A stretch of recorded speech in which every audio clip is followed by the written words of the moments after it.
Você vai aprender física, eu garanto.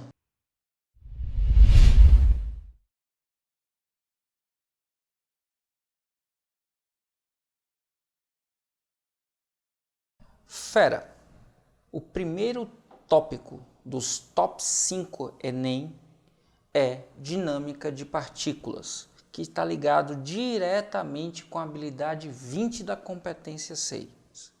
E a gente não pode estudar dinâmica sem começar entendendo a ideia de força, que é uma interação, atenção, interação, ou seja, entre dois. Uma interação entre dois corpos, sempre de A para B, de B para A. Não existe força sem existir quem faça essa força e quem sofre essa força. Atenção e cuidado com isso. Cuidado também que quando eu falo de força resultante, eu não estou falando de uma força em particular, e sim do resultado da ação das forças sobre um corpo. Quando apenas uma força agir sobre esse corpo, aí essa força e o resultado da ação das forças são iguais. Mas a resultante das forças é o resultado da soma de todas as forças nos corpos. E aí quando a gente passa a estudar as leis de Newton, muitas vezes não nos é explicado uma coisa que é muito importante, que é o chamado campo de validade. As leis de Newton, como a gente estuda, elas precisam de certas condições para serem válidas. Qual é a primeira dessas condições? A primeira dessas condições é que a gente esteja analisando o movimento a partir de um referencial inercial, anote isso aí. Ives, e o que é um referencial inercial? É um referencial sem aceleração, ou parado, ou em movimento retilíneo uniforme. A segunda necessidade que a gente precisa ter, a segunda condição para que as leis de Newton sejam válidas, é que a gente esteja falando sobre partículas. Então, a gente tem que estar analisando corpos com dimensões desprezíveis, ou seja, a gente não vai estar levando em consideração as dimensões dos corpos. A gente vai considerar todos os corpos como sendo partículas ou corpos pontiformes. Isso tem relação com uma coisa que a gente pode estudar lá na frente chamada torque, mas por enquanto a gente vai estar falando de dinâmica de partículas. E aí, se o corpo tem dimensões desprezíveis e a gente está estudando o movimento dele a partir de um referencial inercial, a gente tem essas duas condições. Ou o corpo tem aceleração nula, ou o corpo tem aceleração diferente de zero. Quando o corpo tem aceleração nula, ou esse corpo está com velocidade igual a zero e permanece com velocidade igual a zero, a gente diz que o corpo está em repouso, ou se ele tem aceleração nula, o corpo tem velocidade diferente de zero, mas ela é constante em módulo, direção e sentido, o que significa que o corpo está em movimento retilíneo e uniforme. E é exatamente essa condição de movimento retilíneo uniforme ou de repouso que a gente chama de princípio da inércia, que diz que, livre da ação de força, um corpo tende a permanecer em repouso ou em movimento retilíneo uniforme. Por inércia, se um corpo está parado, ele tende a permanecer parado. E se ele está em movimento, ele tende a permanecer em movimento em linha reta com velocidade constante. Isso é chamado de princípio da inércia ou primeira lei de Newton. A segunda condição, que é aquela em que a aceleração é diferente de zero, significa que o corpo está sob ação de forças e que a resultante dessas forças é não nula. Aqui na primeira condição, a gente tem o corpo livre da ação de forças, o que significa que não tem força agindo sobre ele ou que a resultante das forças sobre ele é nula. Quando é não nula, o corpo tem aceleração. E aí aqui muita atenção e cuidado. A razão entre a força resultante e a aceleração provocada no corpo é uma constante. Força resultante em módulo, aceleração em módulo, a razão entre elas é constante. E a essa constante a gente dá o nome de massa inercial. Ora, se força sobre aceleração é igual a massa, quando eu passo a aceleração para o outro membro, eu fico com a expressão força resultante é igual a massa vezes aceleração. Massa é uma grandeza escalar. Como força resultante e aceleração são grandezas vetoriais, se massa é uma grandeza escalar não negativa, força resultante e aceleração são vetores paralelos, ou seja, que têm a mesma direção e também têm mesmos sentidos. Força resultante é igual a massa vezes aceleração é chamado de princípio fundamental da mecânica, ou segunda lei de Newton. Aí você diz, poxa Ives, por que a segunda lei é princípio fundamental e não a primeira? Simples. A primeira lei é um caso particular da segunda lei. Se a gente pega o princípio fundamental e diz que a aceleração é igual a zero, massa vezes zero aqui vai dar zero, o que significa que a força resultante é nula. E aí, força resultante sendo nula, a aceleração é igual a zero, o corpo está em repouso ou em movimento retilíneo uniforme, o que preconiza exatamente a primeira lei. Então, a primeira lei é um caso particular da segunda lei. Ives, e a terceira lei de Newton trata sobre o quê? Trata sobre a interação entre os corpos que acontece sempre simultaneamente, entre A e B, na forma de par, ação-reação.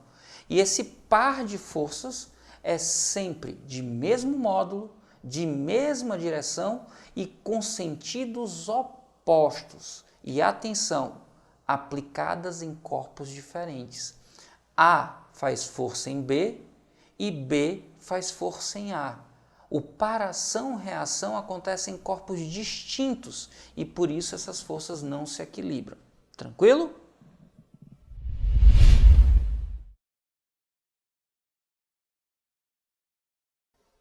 Fera, a gente precisa entender muitas forças para resolver os problemas de dinâmica, mas tem duas em particular que têm uma relação na cabeça dos alunos que na verdade é inexistente. Uma é a chamada força de atração gravitacional, ou força-peso, e a força de compressão normal, que a gente simplesmente chama de normal. Atenção, quando a gente estuda gravitação, a lei da gravitação fala que corpos massivos, ou seja, corpos que possuem massa, um na presença do outro, atraem-se mutuamente, ou seja, fazem uma atração sobre o outro. E essa força de atração é proporcional às massas e inversamente proporcional ao quadrado da distância. Toda vez que dois corpos de massa se aproximam, há entre eles essa interação. Mas cuidado, toda força-peso é uma força de atração gravitacional, mas nem toda força de atração gravitacional é força-peso. Aqui eu tenho uma pessoa A e aqui eu tenho uma pessoa B. Essas pessoas interagem uma com a outra de forma a se atraírem por forças gravitacionais, mas isso não é uma força-peso. A força-peso é a atração gravitacional que um corpo celeste oferece, atua sobre outro corpo. Então, um corpo na proximidade da Terra fica sujeito à atração feita pela Terra sobre esse corpo. Terra é um corpo celeste, então essa força gravitacional é chamada de força-peso. A intensidade dessa força é proporcional à massa do corpo, de tal forma que a gente tem peso igual a massa vezes gravidade. Atenção, massa aqui é uma grandeza escalar de valor sempre positivo. Então, peso e aceleração da gravidade são grandezas vetoriais paralelas e de mesmo sentido. E aqui, um grande cuidado. Na maioria dos problemas que a gente está resolvendo, a aceleração da gravidade está apontada para baixo. Mas, quando a gente está fora do planeta e observa o planeta, a aceleração da gravidade é radial convergente, ou seja, ela está na linha do raio e aponta para o centro do planeta. Então, se eu tiver, por exemplo, aqui um corpo 1, na linha que passa pelo raio e vai até o centro do planeta, vai estar a gravidade. Também a força-peso. Então, a força-peso aqui, ó, radial apontando para o centro do planeta. Vou chamar aqui de peso 1. Mas eu poderia ter, por exemplo, um outro corpo aqui, nessa posição que eu vou chamar aqui corpo 2. Ives, eu vou ter o peso apontado para baixo? Não. Olhando de fora, a gente vai sempre perceber onde está o centro, e aí a gente vai ter uma linha passando pelo raio, que a gente chama de radial, e a força peso está apontada para o centro do planeta. Então, teria essa seta aqui como a força P2. Se eu tivesse um terceiro corpo aqui de lado, por exemplo, como é que estaria a gravidade? Radial e apontando para o centro do planeta. Então, a força-peso também estaria aqui, ó, nessa linha do raio, apontando para o centro do planeta. Isso aqui seria o peso do corpo 3. Muita atenção e cuidado agora.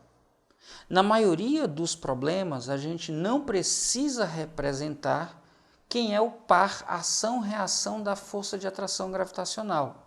Mas é importante que você entenda que se a Terra atrai o corpo 1, ação e reação, se A atrai B, B atrai A. Então, a força, que é a força do par ação-reação de peso 1, é aplicada ao centro da Terra, tem mesmo módulo de P1 e tem sentido contrário. É o meu menos P1. Essa força é que é o par ação-reação com peso 1. Da mesma forma, aqui estaria o menos P2 e aqui menos P3. A força de reação à atração gravitacional feita pelo planeta é aplicada sobre o planeta no centro e puxando o planeta em direção ao corpo, com sentido ao corpo. Muita atenção!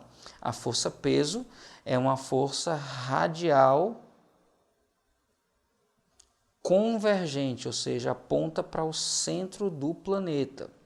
E a reação, ela é radial divergente, aponta para o corpo. Por que eu estou chamando atenção para isso? Porque muita gente acha que a força de compressão normal é a reação à força-peso. Até porque alguns chamam de reação normal. E aí, se é reação, você pensa, reação a quê? E confunde muito, porque quando o corpo está apoiado numa superfície horizontal, se a gente olhar para o corpo separadamente, na região onde existe o contato com a superfície, surge uma força empurrando o corpo para fora da superfície. Essa força é chamada de força normal, perpendicular ao plano. Por isso que ela é chamada de compressão normal. Normal é sinônimo de perpendicular. Então, onde há o contato com o plano, eu sempre vou imaginar um eixo perpendicular. E a força de compressão normal, sempre que o corpo comprime o plano, ele aplica uma força sobre o plano. E aí o plano reage com uma força normal. Ives quer dizer então que essa normal não tem nada a ver com essa força-peso? O que significa dizer aqui é que a normal não é reação à força-peso. Ives, e quem é então a reação à força normal? Ora, se o plano empurra o corpo empurra o plano. E essa força com que o corpo empurra o plano, menos normal, é a força que, por exemplo, quando você sobe numa balança, você aplica. E é exatamente por isso que essa força aqui também é chamada às vezes de peso aparente. Mas atenção e cuidado, esse par de forças é que é o par ação-reação. Esse par de forças é que é o par ação-reação. A terra faz força no corpo, o corpo faz força na terra. O corpo aplica uma força sobre o apoio faz força sobre o corpo. Muita atenção e cuidado. Só para você ter uma ideia de como isso é diferente, a origem da força-peso é gravitacional e a origem da força normal é eletromagnética. É uma interação entre os elétrons da superfície do corpo. Mas o que é importante é, normal é uma força de compressão, então está comprimindo um corpo contra o outro. E nessa superfície de compressão aparece um par de forças perpendicular, que é exatamente a força de compressão normal. Se eu tiver um plano inclinado, não tem problema. A gente olha para o corpo, separado aqui do apoio, e aí onde existe o apoio, existe uma força empurrando para fora do apoio. Essa a força de compressão normal. E aí o par dela é uma força oposta aplicada pelo corpo sobre a superfície. Ives, mesmo quando está aqui na vertical, sem problemas. Você olha para a caixa e olha para a parede. Para que isso aqui aconteça, é preciso que haja uma terceira força aqui empurrando a caixa contra a parede, mas a gente não está representando. O que acontece é, onde há contato entre o corpo e a parede, surge uma força de compressão empurrando, sempre empurrando, normal. E aí, se o plano empurra a caixa empurra o plano com uma força de mesmo módulo, mesma direção e sentido contrário. Muita atenção. Compressão normal é a força onde dois corpos estão comprimindo um ao outro, aparecem em pares perpendiculares à superfície de contato. Força de atração gravitacional, ou força-peso, é a força de interação entre duas massas em que uma delas é um corpo celeste. Tranquilo?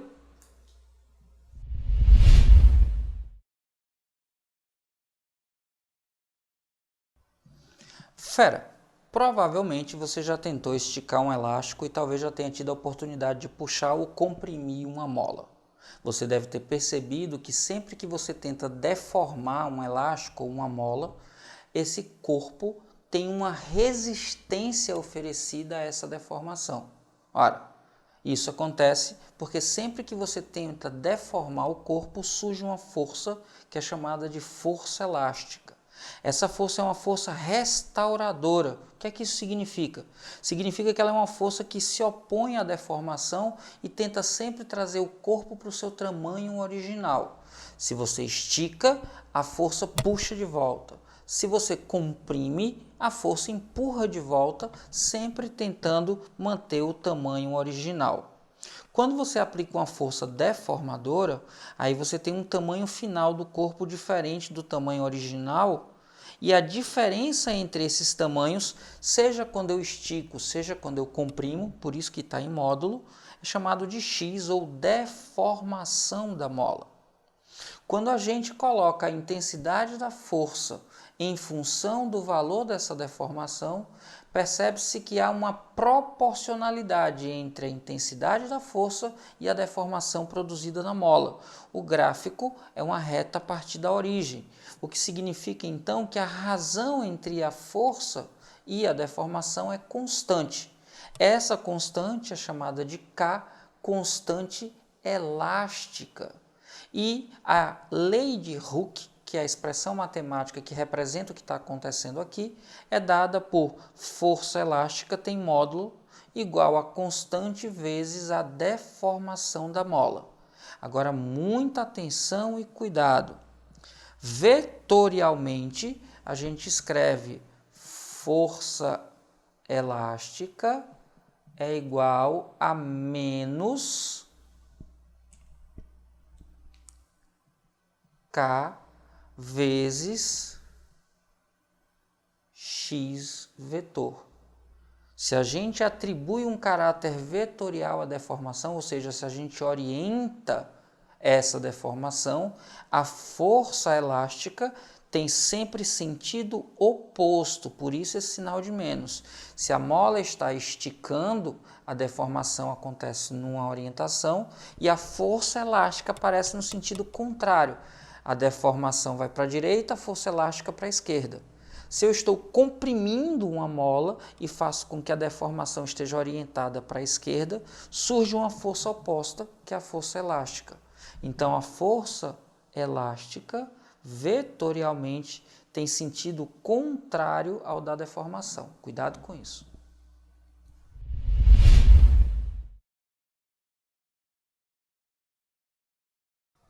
Fera, uma força que é importante que a gente entenda é a força de atrito.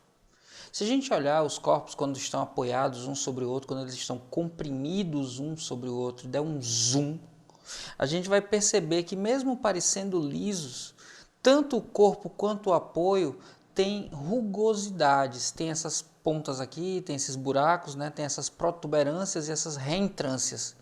E aí, quando um corpo é comprimido sobre o outro, o que a gente percebe é isso, ó. Um se encaixa no outro. E aí, para tentar deslocar para um lado ou para o outro, tem sempre resistência a esse escorregamento de um corpo sobre o outro. Opa! Palavra importante, escorregamento. Ao invés de você pensar deslizamento, ao invés de você pensar movimento, pense em escorregar. Olha só, revisãozinha top. E olha só, o meu porta-cartões. Se eu começar a puxar esse papel, começa a deslizar sobre o apoio que está embaixo. Ora, se ele começa a deslizar, existe entre o papel 1 e o papel 2 uma força de atrito. Mas essa pastazinha aqui, esse porta-cartões, também sofre uma força. Porque para que ele acompanhe o papel, é preciso que haja alguma força puxando ele, porque não é a força da minha mão que faz isso. Quem é que está puxando ele? Exatamente, a força de atrito. Então, entre esse suporte e o papel, existe uma força de atrito, que nesse caso, o atrito é favorável ao movimento do corpo. Então, é muito ruim você falar de atrito e pensar, ele se opõe ao movimento, se opõe ao movimento. Pense sempre se opõe ao escorregamento. Se a gente voltar para esse exemplo aqui e eu puxar bruscamente, veja que ele fica para trás, ele escorrega no papel. Mas se eu puxar com cuidado, ele vai sendo sempre levado para o lado, isso porque tem uma força de atrito que se opõe ao escorregar dele sobre o papel. Então, a força de atrito se opõe ao escorregamento por conta dessa particularidade da região de contato. E aí, quanto mais rugosidades, ou seja, dependendo do tipo de contato, e quanto mais comprimido um corpo sobre o outro, maior é a força de atrito. É por isso que a força de atrito depende do tipo de material em contato, representado por um coeficiente chamado coeficiente de atrito, e depende da força de compressão, que é a força de compressão normal. Uma coisa que é interessante, que é importante sempre de lembrar, é que a força de atrito estático acontece sem que haja escorregamento entre os corpos. E aí ela se opõe à tendência do corpo escorregar. Voltando aqui para o meu exemplozinho top. Se fosse perfeitamente lisa a região de contato entre esses dois corpos, quando eu puxasse o de baixo, o de cima ficaria para trás. Em relação ao papel, o movimento dessa bolsinha seria para a esquerda, ela escorregaria para a esquerda. Ela não escorrega e vai junto porque tem uma força que se opõe a essa tendência de escorregamento, que é exatamente a força de atrito estático. Estático não porque o corpo está parado, e sim porque o corpo não escorrega. Essa força é uma força de módulo variável. Ela, à medida que uma força é aplicada, ela vai compensando essa força, vai equilibrando essa força até um limite. Então, eu tenho aqui um gráfico que, se eu represento a força de atrito em função da força aplicada no corpo, eu tenho um gráfico aqui, olha só, na bissetriz, que tem um valor máximo. Essa situação em que a gente chama de valor máximo é aquela em que o corpo está prestes a escorregar, está na iminência de movimento. Atenção, eminência é autoridade eclesiástica, iminência é algo prestes a acontecer. então está na iminência de movimento. Eu, Ives, preferia chamar a iminência do escorregamento, mas eu não tenho moral para nada, então eu digo do jeito que os livros e como deve ser cobrado na prova. Está no limite, imediatamente antes de entrar em movimento. Na hora que começa a escorregar, o atrito deixa de ser estático e passa a ser cinético. Kinetics quer dizer movimento. Alguns livros também chamam de atrito dinâmico. Nesse caso, há um escorregamento e a força de atrito se opõe ao escorregamento. E neste caso, o módulo é constante e vale coeficiente vezes normal. No caso da força de atrito estática, esse valor μ vezes normal é com um coeficiente de atrito estático e é chamado de força máxima. E acontece quando o corpo está na iminência de movimento. E aí, olha só, essa força máxima é μ estático vezes normal. Passou a força aplicada dessa força máxima, eu passo a ter escorregamento e eu tenho uma força agora que é praticamente constante, que é o meu atrito cinético, que é dado por μ vezes normal. No gráfico, enquanto a força de atrito é variável, não há escorregamento. Quando a força fica constante, começou o escorregamento. Enquanto é variável, o atrito é dito estático e ele se opõe à tendência de escorregamento. Quando fica constante, o atrito é cinético e ele se opõe ao escorregamento entre as superfícies. Sempre a força de atrito é paralela ao plano de contato, se opondo à tendência ou ao escorregamento. Anote isso aí.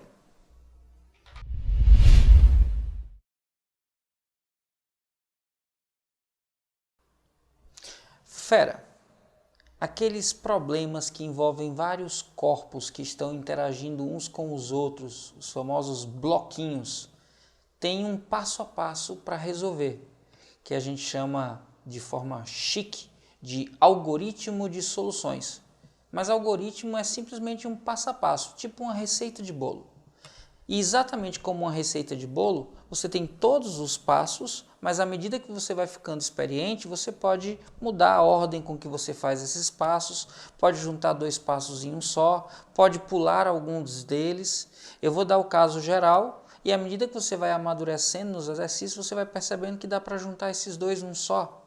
Ou às vezes você consegue fazer esse direto, pulando o primeiro, ou às vezes você vai do primeiro direto para o terceiro. Aí é com você e com muito treinamento, resolvendo muitas questões, tá bom?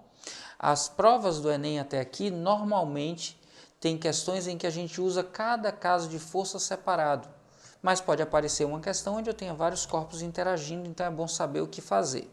Para resolver problemas com sistema de partículas, os famosos bloquinhos, o primeiro de todos os passos é isolar os corpos. Você vai isolar cada um dos corpos para olhar separadamente para eles e ao isolar os corpos você vai apresentar as forças. Vai isolar os corpos e aplicar nesse corpo as forças. E aí lembra, a força-peso é uma força radial apontada para o centro da Terra, cujo módulo é massa vezes a aceleração da gravidade. A normal não tem uma fórmula para determinar o valor dela, mas ela é uma força que é sempre perpendicular ao apoio e que está sempre empurrando o corpo. Se o corpo está apoiado no piso, o piso empurra o corpo empurra o piso. Força normal e peso não são ação-reação. A força elástica é uma força sempre restauradora, então ela está sempre contrária à deformação, e seu módulo é dado por constante elástica vezes a deformação. O atrito, quando é estático, é sem escorregamento, e a força é variável, indo de um valor zero até um valor máximo quando ele está prestes a escorregar ou na iminência de movimento. Aí você calcula fazendo μ vezes normal. Se o corpo já está escorregando, o atrito é dito cinético, cinético ou dinâmico. E a força de atrito é constante e vale μ vezes normal. Então você vai olhando quais são as forças que estão agindo e vai colocando. Quando você faz isso, você vai montar um sistema de equações.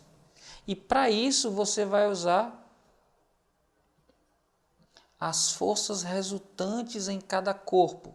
Lembrando que força resultante segunda lei de Newton, massa vezes aceleração. Então você faz todos os corpos separadamente, cada um deles com as forças aplicadas e faz a resultante das forças igual a massa 1 vezes a aceleração do corpo 1, aí faz tudo com o corpo 2, aí bota massa 2 vezes a aceleração 2, aí faz tudo com o corpo 3, aí bota massa 3 vezes a aceleração 3 e assim por diante. Quando você monta o sistema, seu próximo passo é resolver esse sistema. E aí aqui é uma questão de operação matemática. Você pode resolver por substituição, comparação, adição, método gráfico, o que você achar mais prático. Agora, o que você deve começar primeiro é sempre encontrando a aceleração. Então você vai, depois de armar o sistema, resolver esse sistema encontrando a aceleração.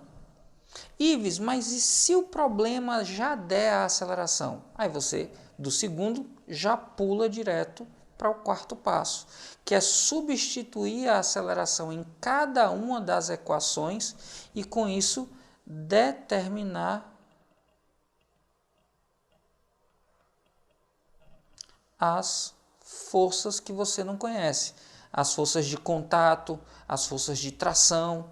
Então, lembrando sempre, depois que você encontra a aceleração, que você substitui no sistema, você vai encontrar as outras variáveis. Tranquilo? Isola os corpos, aplica as forças, monta um sistema com as resultantes de cada corpo, resolve matematicamente esse sistema encontrando primeiro a aceleração, substitui a aceleração e determina todas as outras forças. Simples assim.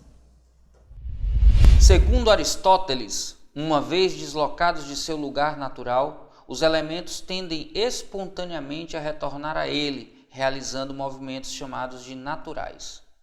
Já em um movimento denominado forçado, um corpo só permaneceria em movimento enquanto houvesse uma causa para que ele ocorresse. Cessada essa causa, o referido elemento entraria em repouso ou adquiriria um movimento natural. Posteriormente, Newton confrontou a ideia de Aristóteles sobre o movimento forçado através da lei. Ora, o movimento forçado diz que o movimento só acontece se existir uma causa. Essa causa é exatamente a força. Então ele está dizendo que cessada a força, cessa o movimento. E a gente sabe que Newton disse que livre da ação de forças, um corpo permanece ou em repouso ou em movimento em linha reta com velocidade constante. Esse princípio é o princípio da inércia, que a gente chama de primeira lei de Newton. Então, Newton refutou o que Aristóteles falou através da sua primeira lei, o princípio da inércia, que está na alternativa da letra A. A de aprovação, fera. Aprovação que é o seu destino. Vamos juntos. Sir Isaac Newton foi um dos cientistas mais importantes da história da humanidade. Suas ideias e visões do mundo revolucionaram a sociedade ocidental e influenciaram-na por pelo menos 300 anos. Newton desenvolveu vários estudos em matemática e física e ficou mais famoso pelas leis que levam seu nome e que são os princípios da dinâmica. Um professor em sala de aula, para ilustrar uma dessas leis, faz o seguinte experimento. Coloca sobre uma toalha de papel, apoiada em uma mesa horizontal, uma pequena borracha e, após mostrá-la aos alunos, puxa rapidamente o papel. Os alunos observam que a borracha praticamente não saiu de sua posição original. O princípio que justifica esse fato é... Ora, tranquilidade demais para resolver essa questão. Muito fácil, né? Se você prestar atenção, a borracha quase não sai do local. Então a gente pensa logo numa das leis que fala sobre manter o seu estado de movimento. A borracha estava parada e a sua tendência era permanecer parada. E aí, isso, inércia. A primeira lei de Newton diz que todo corpo livre da ação de forças tende a permanecer no seu estado de repouso ou em movimento em linha reta com velocidade constante. A borracha estava parada, então a tendência é que ela permanecesse em repouso. Isso está explicado pela lei da inércia ou pelo princípio da inércia. Primeira lei de Newton, alternativa correta, letra A. A de aprovação, fera. Esse é seu ano. Vamos juntos. Atualmente, automóveis são fabricados de tal forma que numa colisão frontal haja um substantivo amassamento da parte dianteira da lataria.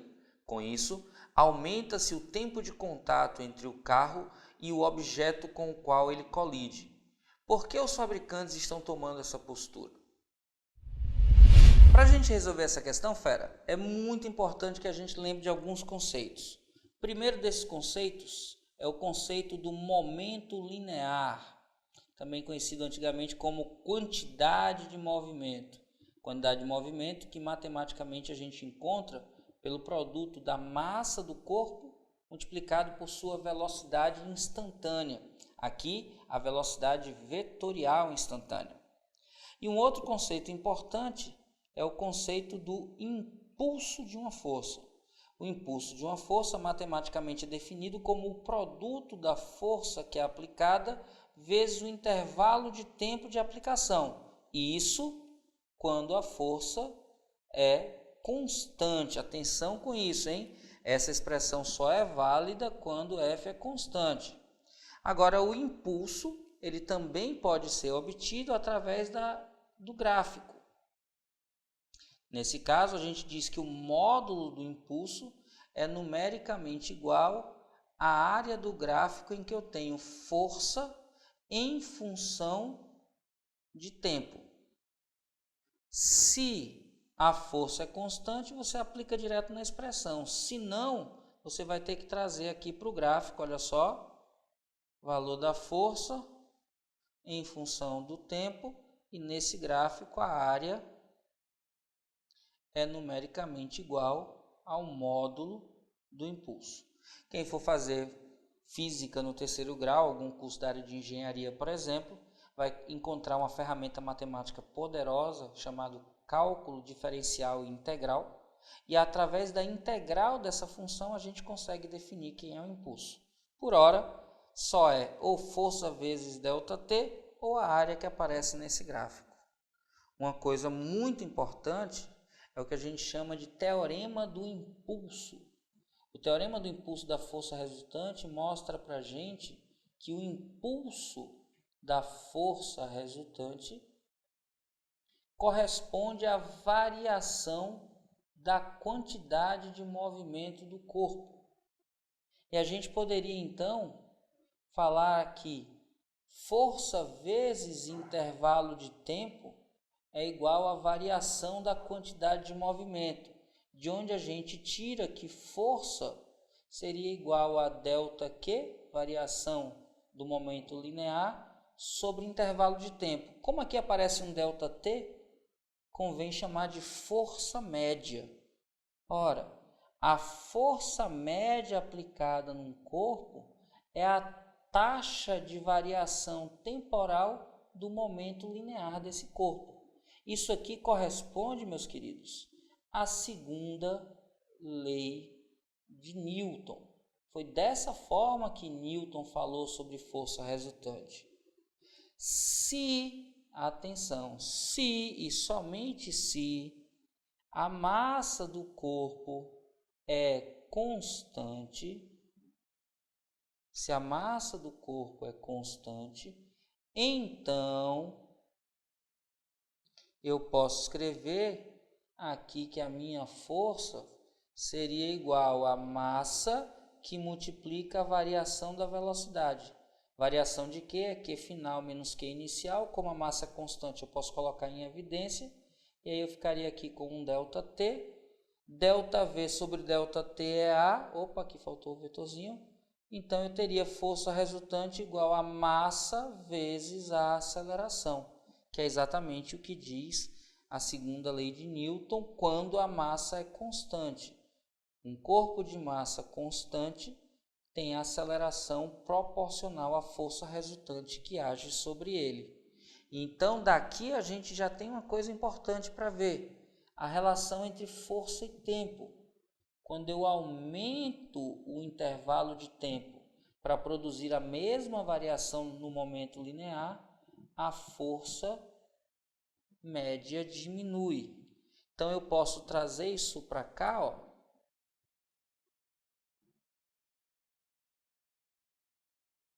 E posso dizer que o módulo da força média que é aplicada num corpo é inversamente proporcional ao intervalo de tempo de aplicação dessa força.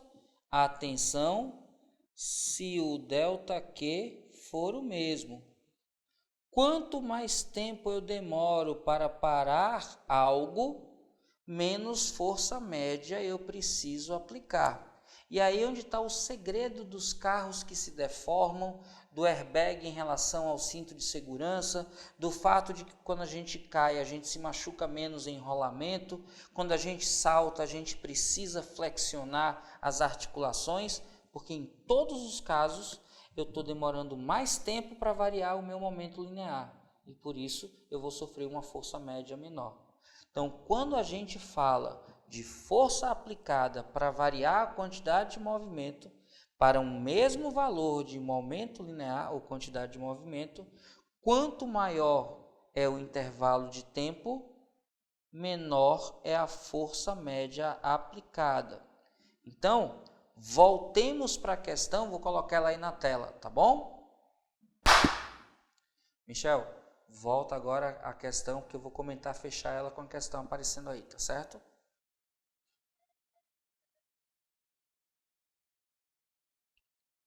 Olha aí na pergunta. Com isso, vou ler toda. Atualmente, automóveis são fabricados de tal forma que numa colisão frontal haja um substantivo amassamento da parte dianteira da lataria. Agora devagarinho. Com isso, aumenta-se o tempo de contato entre o carro e o objeto com o qual ele colide. Ora, por que se faz isso? Porque o aumento do tempo está relacionado a uma diminuição da força média aplicada. Qual é a alternativa que diz isso para a gente? A letra B. Uma maior deformação da carroceria faz com que o impacto dure um tempo maior. Com isso, a aceleração da frenagem é reduzida, fazendo com que atue uma força média menor nos ocupantes. Simples assim. Alternativa correta, letra B de boazinha, tranquila, fácil demais. Durante uma faxina, a mãe pediu que o filho a ajudasse deslocando um móvel para mudá-lo de lugar. Para escapar da tarefa, o filho disse ter aprendido na escola que não poderia puxar o móvel, pois a terceira lei de Newton define que se puxar o móvel o puxará igualmente de volta, e assim não conseguirá exercer uma força que possa colocá-lo em movimento. Diga aí que matreiro o menino, né? Querendo escapar dos trabalhos domésticos usando erradamente as leis da física. Se ele tivesse correto, ninguém conseguiria colocar nada em movimento, porque sempre que há uma força aplicada, há uma força devolvida pelo para-ação e reação. Mas a gente sabe muito bem, fera, que o para-ação e reação acontece em corpos distintos. E é exatamente por isso que essas forças não se equilibram, não se anulam. Então, quando A faz força em B, B faz força em A. Só que a força feita de A em B não equilibra com a força B em A. Por isso, ao aplicar A uma força em B, pode sim colocar B em movimento. Ou B, ao aplicar uma força em A, pode sim colocar A em movimento.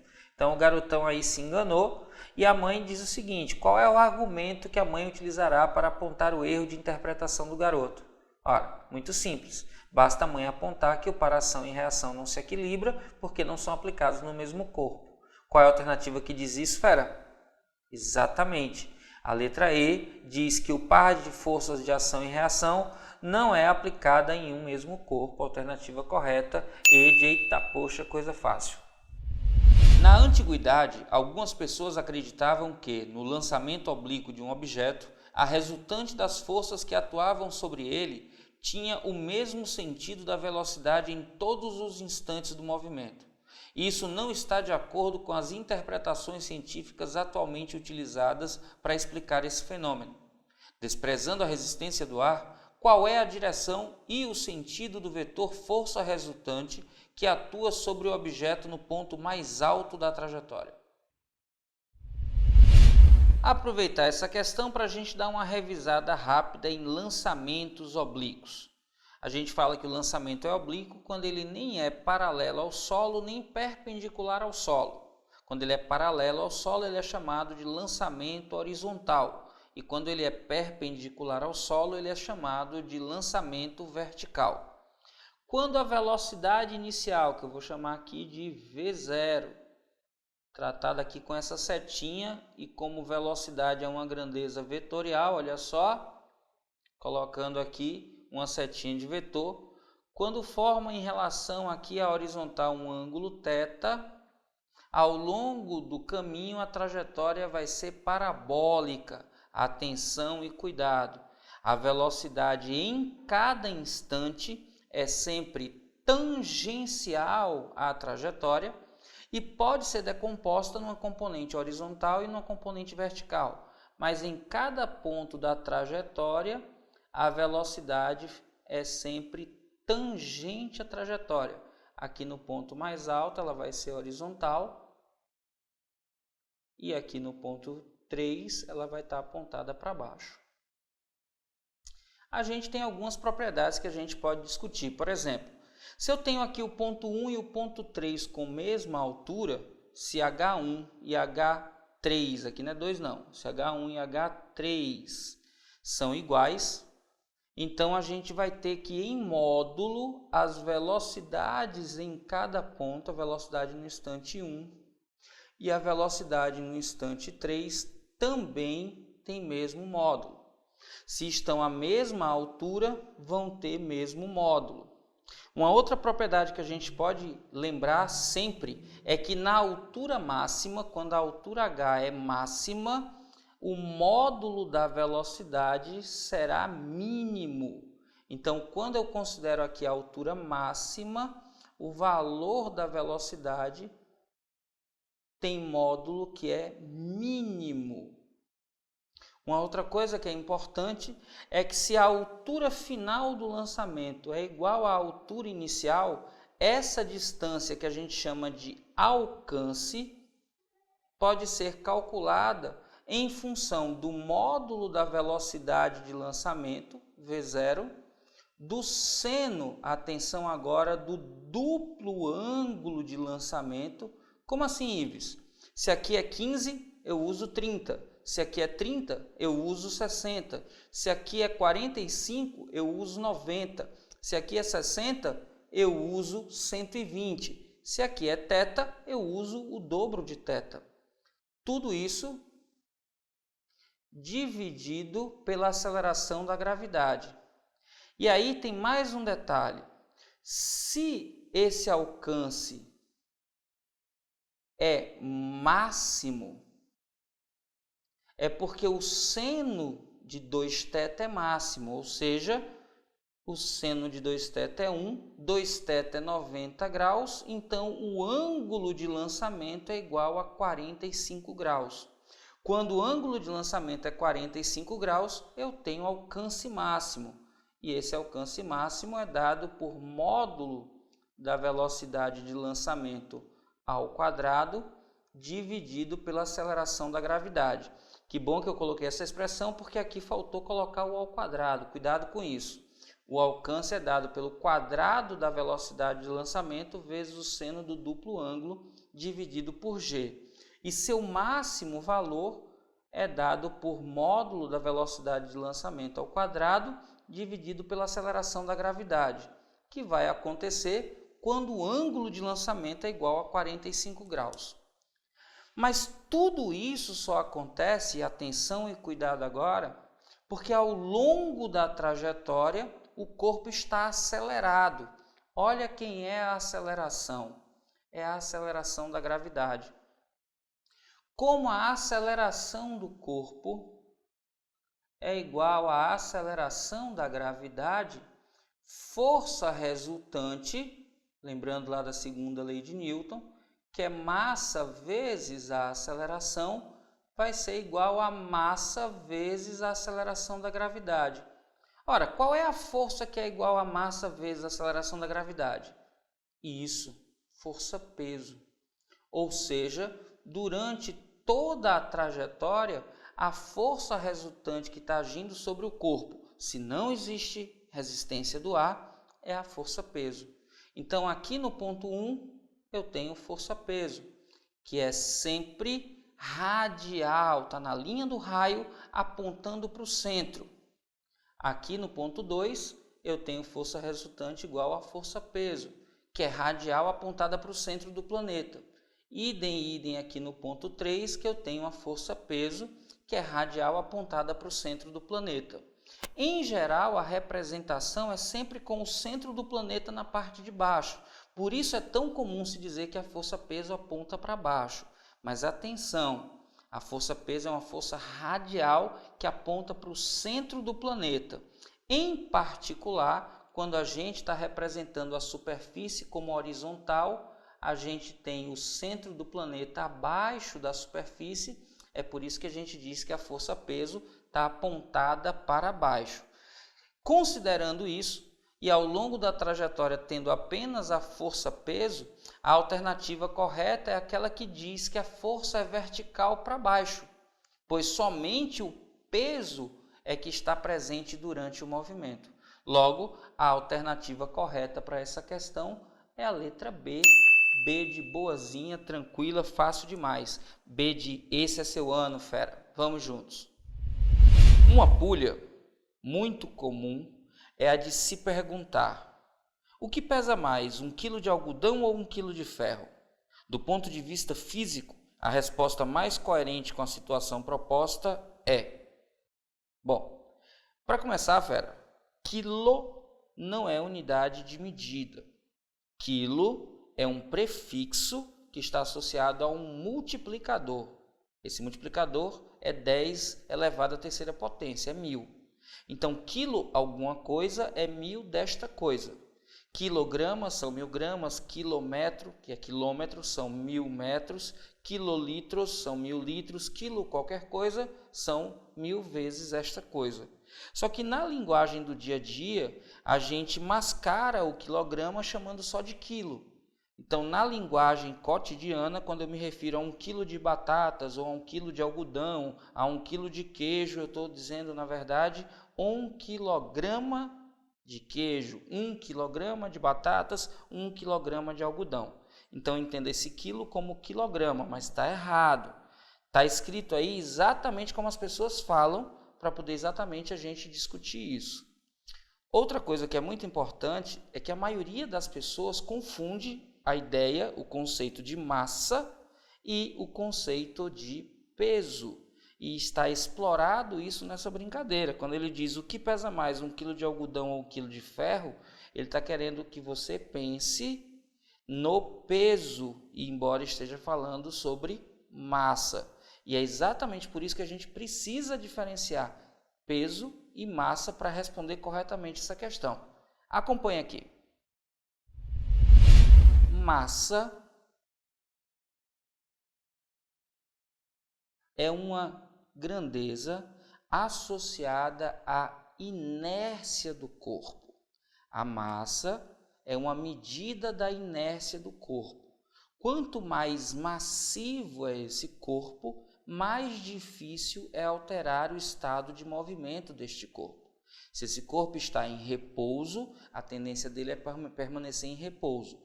Quanto maior a massa do corpo, mais difícil é tirar esse corpo do repouso. Quando o corpo está em movimento, a tendência desse movimento é ser em linha reta com velocidade constante.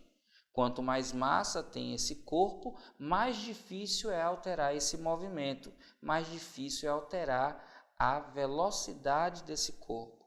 Então, massa é uma medida da inércia que o corpo tem. Peso é uma outra coisa. Peso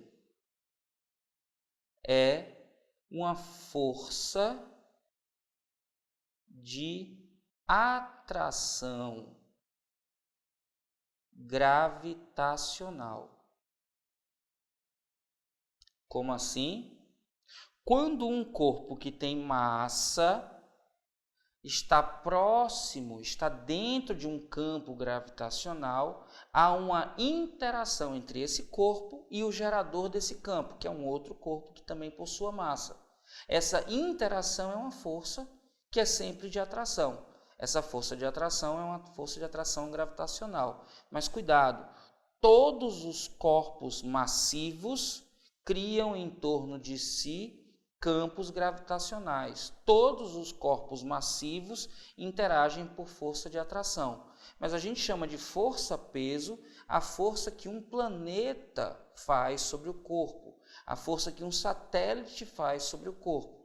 Por exemplo, você, no campo gravitacional terrestre, é atraído pelo planeta com uma força gravitacional que a gente chama de peso, o seu peso na Terra. Agora, atenção, na Terra, se você for deslocado para um outro planeta, se você for deslocada para um outro planeta, a sua massa não muda, é uma propriedade intrínseca sua. Contudo, a força com que você interage com o planeta, sim, muda. Então, o peso não é algo próprio seu, é uma característica sua relacionada ao campo gravitacional onde você está. A massa não, massa é intrínseco seu, então a massa é uma propriedade sua. O peso é uma característica e a massa é uma propriedade. A massa não muda independente do campo gravitacional, o peso sim. O peso é determinado, atenção, o peso é uma grandeza vetorial, então aqui a setinha, mas o peso tem módulo que é dado por sua massa, ou massa do corpo, multiplicado pela gravidade, pela aceleração gravitacional, pelo campo, pelo módulo do campo gravitacional. Importante, essa força é uma força radial, ou seja, está na linha do raio do planeta, e ela é uma força centrípeta, porque ela aponta sempre para o centro do planeta. Ela é uma força do tipo convergente, ela aponta para um ponto só. Então, quando eu tenho aqui um campo, no centro aqui eu tenho um planeta. Se eu tiver uma massa qualquer dentro dessa região do campo, na linha que passa pelo centro do planeta, eu defino a direção, está no raio, por isso que é radial. E o sentido é convergente, aponta para o centro do planeta. Então a força de atração gravitacional, que neste caso a gente chama de peso porque é feita pelo planeta, ela é uma força radial convergente, cujo módulo depende da massa do corpo. A massa do corpo é uma grandeza intrínseca do corpo e depende do campo gravitacional. Este campo gravitacional, ele depende da distância do ponto considerado no centro do planeta ao ponto onde está a massa. O valor dessa gravidade, do campo gravitacional, do módulo da aceleração gravitacional, é dado por uma constante, chamada constante gravitacional, multiplicado pela massa do planeta, dividido pelo quadrado da distância que se encontra a massa do centro do planeta. Quando o corpo está na superfície do planeta, a gente tem aproximadamente a gravidade valendo a mesma coisa em todos os pontos. Mas perceba que se eu mudo essa distância, quanto maior a distância, menor será o efeito gravitacional. Então, muito cuidado. Quando eu pergunto o que é que pesa mais, 1 quilograma de algodão ou 1 quilograma de ferro, muitas pessoas dizem, é claro que é o ferro, porque estão achando que o ferro, por ser concentrado, pesa mais do que o algodão. Isso é um erro, é uma confusão entre o conceito de peso e densidade. Mas ainda tem gente que diz assim, está querendo me enganar, 1 quilograma de massa, 1 quilograma de algodão e 1 quilograma de ferro, os dois têm o mesmo peso. Nada disso. Os dois têm a mesma massa. Para que eles tenham o mesmo peso, é preciso que eles tenham a mesma massa e a mesma aceleração da gravidade. Eles estejam sujeitos à mesma aceleração da gravidade. 1 quilograma de algodão e 1 quilograma de ferro só são iguais em massa. Muito cuidado com isso. Eles possuem a mesma massa, não necessariamente o mesmo peso. Só terão o mesmo peso, o peso do algodão vai ser igual ao peso do ferro, se e somente se a gente tiver, além das massas iguais, a aceleração da gravidade para o algodão e para o ferro também iguais. Então, para que sejam iguais, eu tenho que ter massa e aceleração iguais. E quando eu vou para as alternativas, aí eu tenho lá, os dois têm o mesmo peso, já que ambos têm 1 quilograma? Não, eles têm a mesma massa. A alternativa A está errada. Na alternativa B ele diz, lógico que é o ferro? Não. O peso só pode ser discutido se eu sei massas e aceleração da gravidade. Por enquanto, o que eu sei é que as massas são iguais. C, claro que é o algodão. Pela mesma razão que a gente falou do ferro, a gente não pode falar que é o algodão. D, depende do campo gravitacional a que estão sujeitos o ferro e o algodão, desde que esses campos sejam iguais. Atenção, muito sutil que está escrito aí, grife, desde que esses campos sejam iguais. Aí a resposta é não, porque se os campos são iguais, como as massas são iguais, necessariamente os pesos são iguais. Então a resposta não dependeria do campo gravitacional. Se os campos gravitacionais são iguais, então eu posso dizer os pesos são iguais. Eles pesam a mesma coisa, já que têm a mesma massa e estão sujeitos a campos gravitacionais iguais. Agora, a resposta depende quem é mais pesado se os campos gravitacionais forem diferentes. Imagine o seguinte, eu tenho 1 quilograma de ferro na Lua e 1 quilograma de algodão na Terra. Embora os dois tenham a mesma massa, a aceleração da gravidade na Terra é muito maior. Então, o algodão que está próximo à superfície da Terra vai ter um peso maior. Mas a gente só sabe quem é maior quando a gente descobre qual é a relação entre as gravidades. Então, essa resposta depende das acelerações da gravidade, desde que essas acelerações sejam diferentes. Então, quando perguntarem para você o que é que pesa mais, 1 quilo de algodão ou 1 quilo de ferro, você responde assim. Se 1 quilo quer dizer 1 quilograma, a resposta vai depender da aceleração da gravidade a qual as massas estão sujeitas, desde que essas acelerações sejam diferentes. Se as acelerações forem iguais, pesam a mesma coisa. Então, como depende das acelerações, desde que elas sejam diferentes, a alternativa correta é a da letra E, que diz: depende do campo gravitacional a que estão sujeitos o ferro e o algodão, desde que os campos gravitacionais, sejam campos diferentes. Alternativa correta, letra E, de eita poxa, uma brincadeirinha de criança que parece muito mais simples, mas que tem um monte de física por trás. Tranquilo? A força de atrito é uma força que depende do contato entre corpos.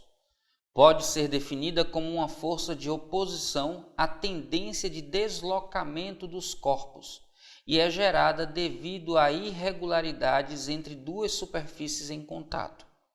Na figura, as setas representam forças que atuam no corpo e o ponto ampliado representa irregularidades entre as duas superfícies. Na figura, os vetores que representam as forças que provocam o deslocamento e o atrito são, respectivamente... Olha aí para a figura, fera. Presta atenção que a gente tem aí um corpo apoiado sobre uma superfície. A superfície é a parte mais escura, o corpo é essa parte mais clara. E a gente tem aí 4 vetores, 4 setas representando forças. Uma força que é perpendicular à superfície de contato é a força normal. A força de atrito, ela é sempre tangente às superfícies de contato. Então a gente já sabe que força de atrito nem é a seta apontada para cima, nem a seta apontada para baixo. O atrito, ele aparece na região entre as superfícies. Então, na região entre as superfícies, a gente tem uma seta apontada para a esquerda. E veja que acima tem uma seta apontada para a direita que está aplicando uma força no corpo. Essa força aplicada no corpo tenderia a deslocá-lo da esquerda para a direita. Como a força de atrito aparece no sentido contrário, no sentido oposto ao deslocamento, na verdade, oposto à tendência de escorregamento. Muito importante isso. Nesse caso, como as duas setas têm mesmo comprimento, isso representaria vetores com o mesmo módulo. Esse corpo estaria parado ou em movimento retilíneo e uniforme. Se ele estava parado, então eu teria aí essa força de atrito como sendo um atrito do tipo estático, porque não tem escorregamento. Se o corpo estiver escorregando da esquerda para a direita, esse atrito seria cinético. Não tem como só por essa figura dizer se o corpo está em movimento ou não. O que eu tenho como saber é que a resultante das forças é igual a zero. Mas o que ele pede é que seta faz com que ele esteja tendendo a se movimentar, que provoca o deslocamento, e que seta representa o atrito. Ora, a seta que provoca o deslocamento é a que está apontada para o lado que o corpo pode escorregar, que é o para a direita. E o atrito é a seta contrária. Então, a seta para a direita representaria a força que provoca o deslocamento e a seta para a esquerda representaria o atrito. Como ele diz respectivamente, é nessa mesma ordem. A alternativa que indica isso para a gente é a da letra A de aprovação. Aprovação que é seu destino, fera. Vamos juntos. A pessoa necessita de força de atrito em seus pés para se deslocar sobre uma superfície. Logo, uma pessoa que sobe uma rampa em linha reta será auxiliada pela força de atrito exercida pelo chão em seus pés. Em relação ao movimento dessa pessoa, quais são a direção e o sentido da força de atrito mencionada no texto? Fera, vamos falar de força de atrito. Força de atrito que a gente classifica como cinético ou atrito dinâmico e de atrito estático, em geral pensando, cinético é quando tem movimento, estático quando está parado. Confesso a você que esses nomes podem confundir um pouco e eu prefiro falar de atrito com escorregamento e de atrito sem escorregamento. Vou escrever aqui e se você conseguir entender o que eu vou dizer, nunca mais você erra. O atrito cinético é o atrito com escorregamento, ou seja, as partes que estão em contato deslizam uma sobre a outra. Já no atrito estático, atrito sem escorregamento. Quando o atrito é sem escorregamento, as partes em contato não deslizam uma sobre a outra. Aí bora fazer o seguinte, imagina essa folha de papel aqui com o nome Questões do Enem que está em cima de uma outra folha de papel. Se eu forço aqui e arrasto a folha de cima sobre a de baixo, essa folha de cima se desloca sobre a de baixo com resistência, então tem atrito. Aí eu pergunto, esse atrito é um atrito estático ou um atrito cinético? Aí você pensa, tem escorregamento ou não tem escorregamento? Aí você diz, tem escorregamento. Então é um atrito cinético. Aí eu venho agora e coloco aqui a tampinha da lente da câmera. Olha aí uma propagandazinha gratuita para Canon. E agora eu continuo puxando a folha de papel com a tampinha em cima. Perceba que a tampinha vai junto com o papel. Ela está se movimentando junto com a folha de papel, está em movimento. Mas ela não escorrega. Então, embora ela esteja em movimento, o atrito é um atrito sem escorregamento, então é um atrito estático entre a tampinha e a folha de papel. Quando a gente está caminhando sobre uma superfície, o pé da gente faz um esforço sobre a superfície. E se o pé não escorrega, que tipo de atrito a gente tem? Estático. Se o pé escorrega por alguma razão, cinético. A gente precisa entender essa diferença, porque o atrito cinético é um atrito que se opõe ao escorregamento.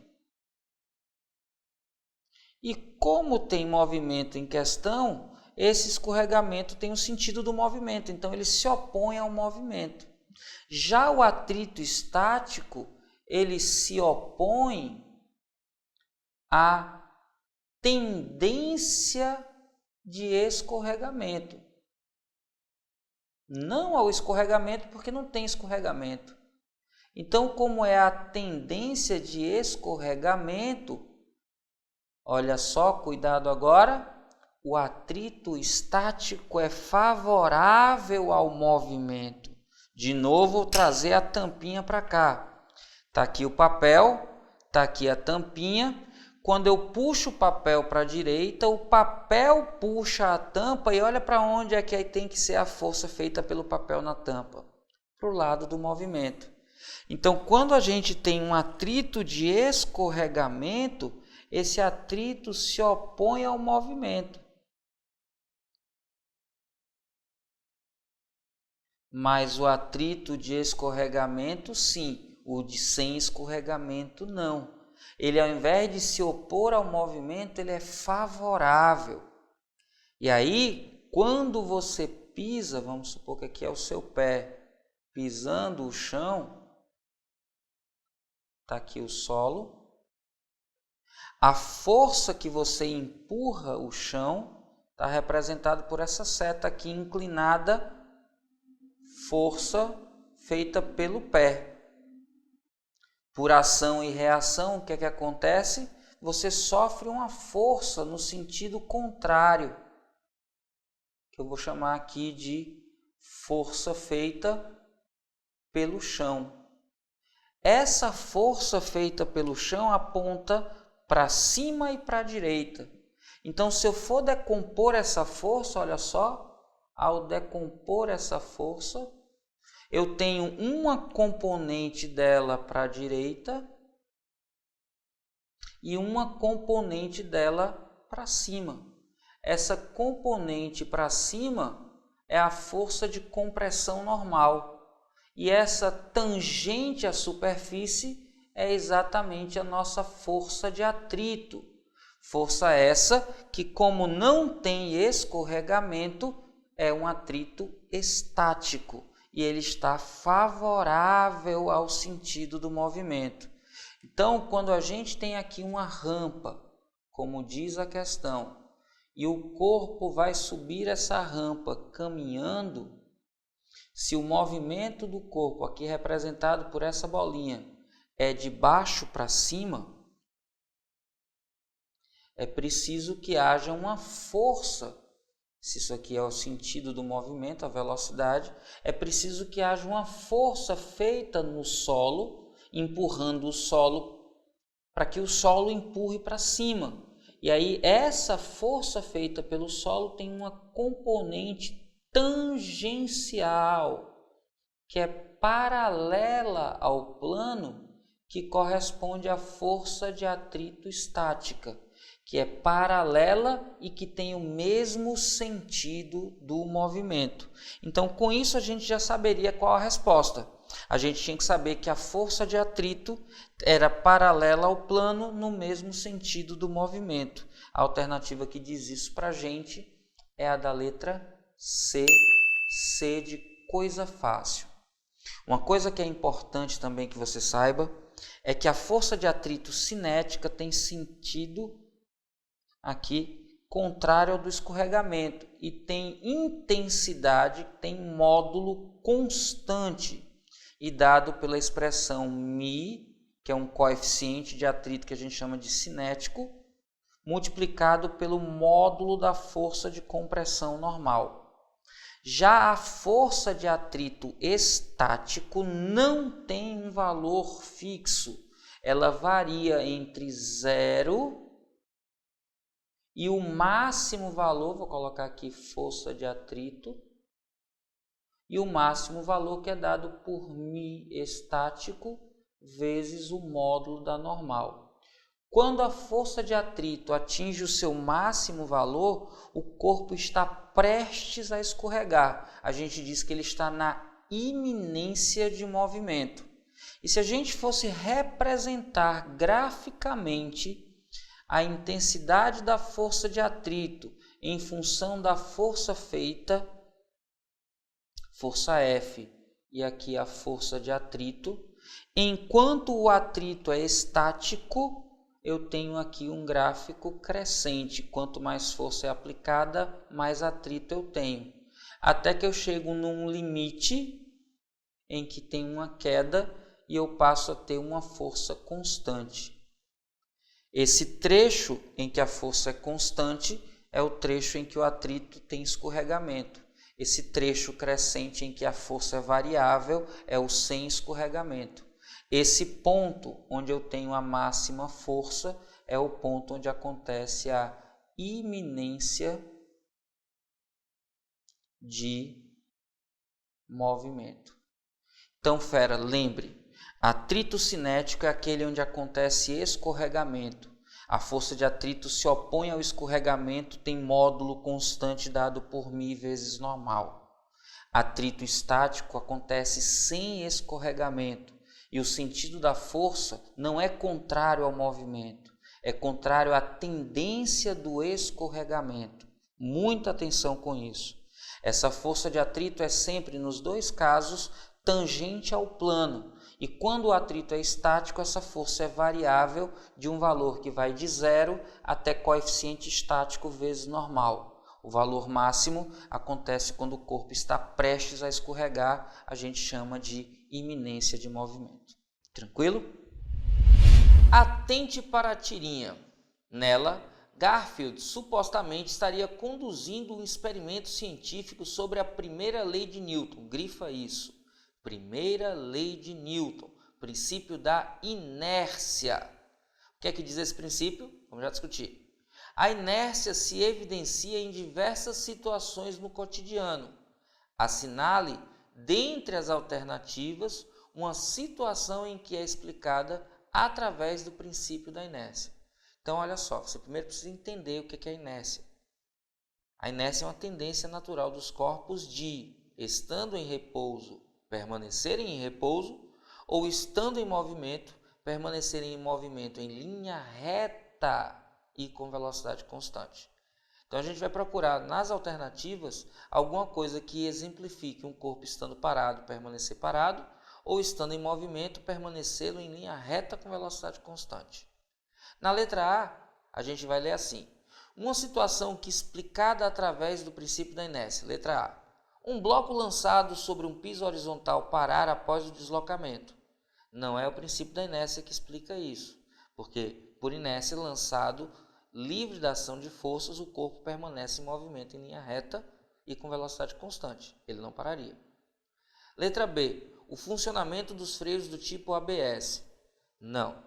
O princípio de funcionamento dos freios ABS está relacionado ao fato de que o atrito estático sem escorregamento tem um coeficiente máximo que é maior que o coeficiente de atrito cinético.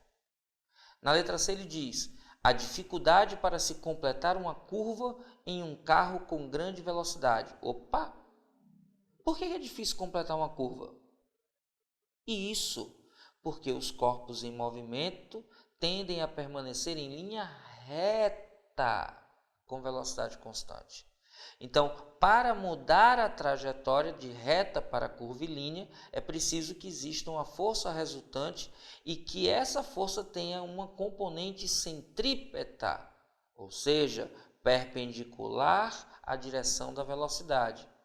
E a dificuldade está exatamente no fato de que não conseguimos mudar essa trajetória se não existir essa força, porque naturalmente os corpos em movimento tendem a fazê-lo em linha reta com velocidade constante. Quem diz isso? A lei da inércia. Então a letra C é exatamente a alternativa que exemplifica uma aplicação prática numa situação em que a inércia é relevante. Alternativa correta, letra C, C de coisa fácil. Em 1543, Nicolau Copérnico publicou um livro revolucionário, em que propunha a Terra girando em torno do seu próprio eixo e rodando em torno do Sol. Isso contraria a concepção aristotélica, que acredita que a Terra é o centro do universo.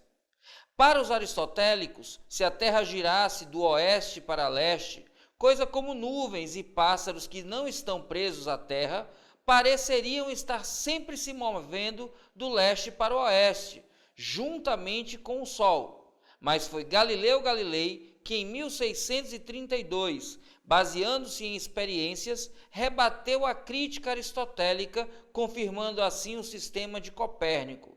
Seu argumento, adaptado para a nossa época, é: solta uma bola, ela cai junto aos seus pés. Mas se o vagão estiver se movendo com velocidade constante, a bola também cai junto aos seus pés. Isso porque a bola, enquanto cai, continua a compartilhar do movimento do vagão. O princípio físico usado por Galileu para rebater o argumento aristotélico foi: ora, fera, quando a gente abandona dentro de um vagão que está em movimento retilíneo uniforme, ou seja, com velocidade constante, a gente abandona um corpo qualquer, ele passa a ter um movimento acelerado na vertical por conta da gravidade, mas ele continua em movimento horizontal devido à sua inércia.